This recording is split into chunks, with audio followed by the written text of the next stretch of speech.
When I was 50, I married my current and final wife, and she was 35.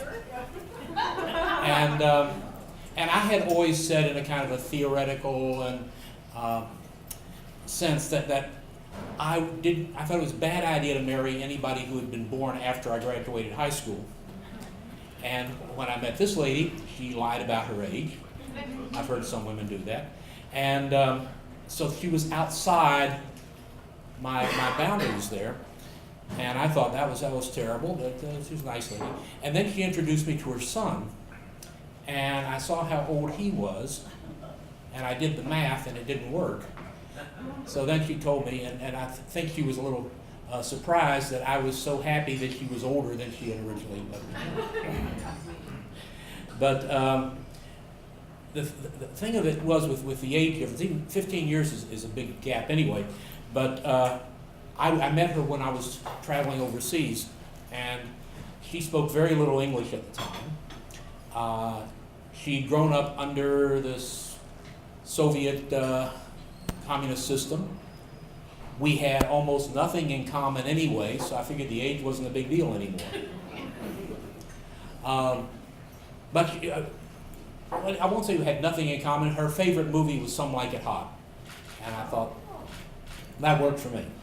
So we had about 4 years of a extended long-distance courtship. And after that, one April, I brought her over here with her son. And I have to tell you, in this country, we tend to be a little national narcissism. We think, oh, America's wonderful, people come here, but it's really not, because what she gave up her language, except speaking to her son. She doesn't get that to talk anymore. She gave up her friends and family, of course. She gave up knowing where to shop, where the streets are, where the things, everything that was familiar. Gave up all that. Gave up knowing how the government works, because it was a very different system. She gave up her experience and skills because they don't count for anything over here. And and in return, she got me. No pressure there. And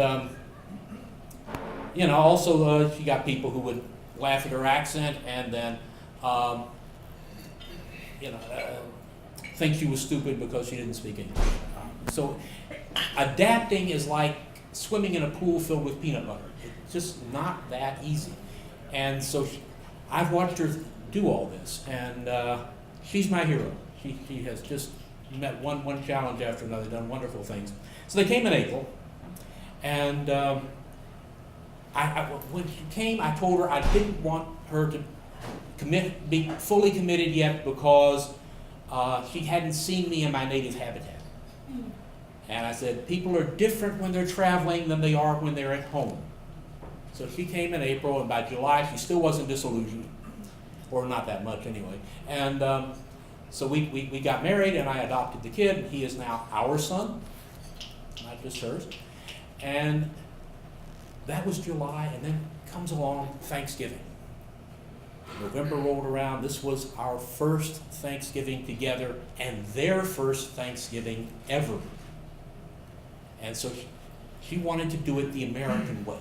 She wanted everything to be exactly the way it should be so she'd understand it. And I cooked, so I said, that's fine, we'll do it. And I made the cranberry sauce ahead of time, and I made the mashed sweet potatoes ahead of time. And then on Thanksgiving morning, I wake up, and my back is out. I had injured it a couple of different times on the job, and I could not move. I was just in incredible pain, and I'm stuck in bed. And finally, I know I can't stay in bed, so I kind of rolled out onto the floor, crawled into the bathroom, and while I was in there, I managed to climb up to be erect, and made my way around out of the room, leaned against the wall, and got down the steps down to where the kitchen was. And then she's in the kitchen already. I told her, this isn't going to work. I can't make a turkey. I can't do all that this morning. Maybe later today, or better yet, we'll do it tomorrow. And she said no, because by that point I knew she was a very determined young woman. And she said no. And so son brought over a chair. They sat me down in the kitchen doorway, and that was no easy thing either, you know. But sat down in the doorway, and then she said, "You tell me, and I'll do it." So I did.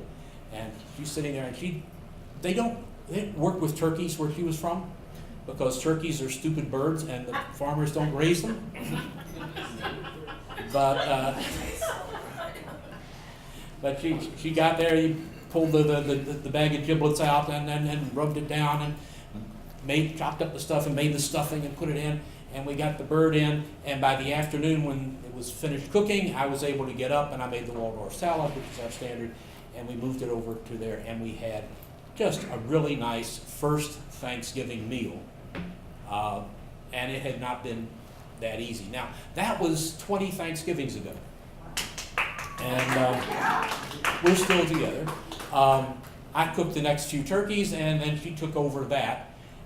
She stuffs the turkeys with apple slices now, and doesn't use the bread pudding, and then she injects them with something she's made out of apple cider and wine and spices and stuff, and injects them with that. And I still make the sweet potatoes and the salad and the greens and whatever we're going to have with that. And then she, instead of a pie, which I like making the pies, but she makes a pumpkin cake, sheet cake, and then puts in cream filling and rolls the thing up. So we have all of that. And she also makes something with out of mushrooms, because mushrooms are very big in Eastern Europe. And she chops up the mushrooms and onions. So we've been doing that now for 20 years, and we have created our own traditions. And that is how you make a home, and happy families.